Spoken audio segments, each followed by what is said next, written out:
Hi hello నమస్తే అండి.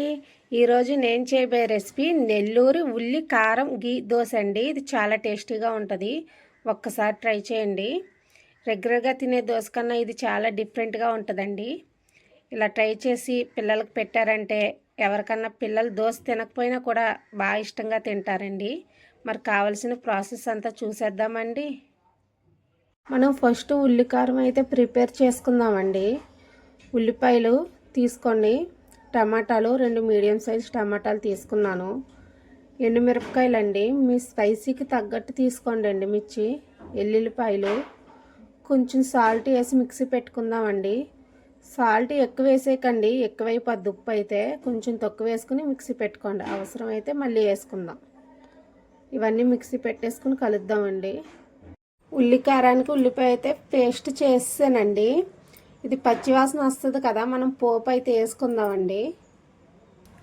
Stove మీద పెనం పెట్టి ఆయిల్ పెట్టానండి. ఆయిల్ కాగింది. ఆవాలండి, కొంచెం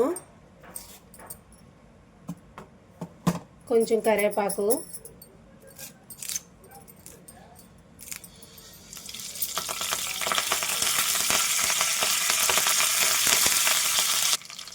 వేగిపోయిందండి. ఇప్పుడు ఈ ఉల్లిపాయ పేస్ట్ అయితే వేసుకుందాం.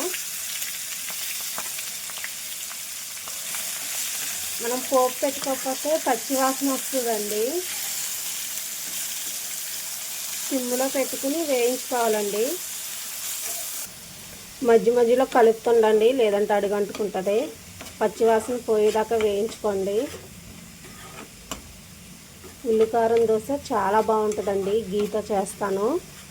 ఒకసారి అయితే అందరూ ట్రై చేయండి. ఎగిపోయిందండి, పచ్చివాసన పోయింది. ఇది మనం పక్కకు తీసేసుకుందాం. దోశపిండి ఇంట్లో చేసుకున్నది ఉంటుంది కదండి, అది తీసుకున్నాను. స్టవ్ మీద పెనం పెట్టానండి. వేడయ్యాక దోశ వేసుకుందాం.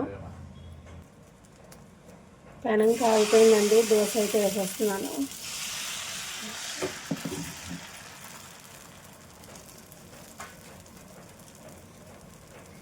ఇప్పుడు మనం ప్రిపేర్ చేసుకున్న కారం ఉంది కదండి, ఉల్లికారం స్ప్రెడ్ చేద్దాం. కారం అయితే స్ప్రెడ్ చేస్తానండి, ఉల్లికారం. మరి మన రెసిపీ పేరేంటండి? నెల్లూరి ఉల్లి గీ కారం దోశ. మరి గీ వేయాలి కదండి.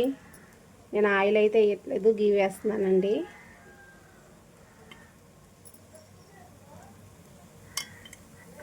ఒకవైపు వేగిపోయిందండి, రెండో వైపుకి వేయించేసుకుందాం. రెండో వైపు కూడా వేగిపోయిందండి, తీసేస్తున్నాను. చూడండి, తీసేద్దాం. మరొకటి వేసేసుకుందామండి.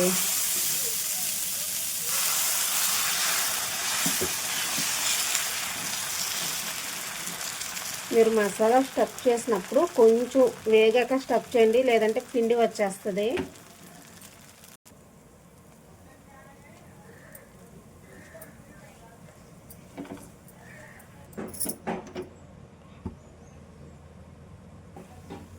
ఇది కూడా వేగిపోయిందండి, తిప్పేద్దాం.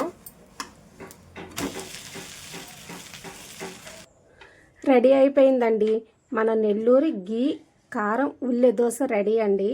మీరు ఖచ్చితంగా ట్రై చేయండి, చాలా బాగుంటుందండి. ఈ దోశ చాలా బాగుంటుందండి. అందరూ తప్పకుండా ట్రై చేయండి. మా వీడియో నచ్చితే లైక్ చేయండి, షేర్ చేయండి, సబ్స్క్రైబ్ చేయండి. Bye bye.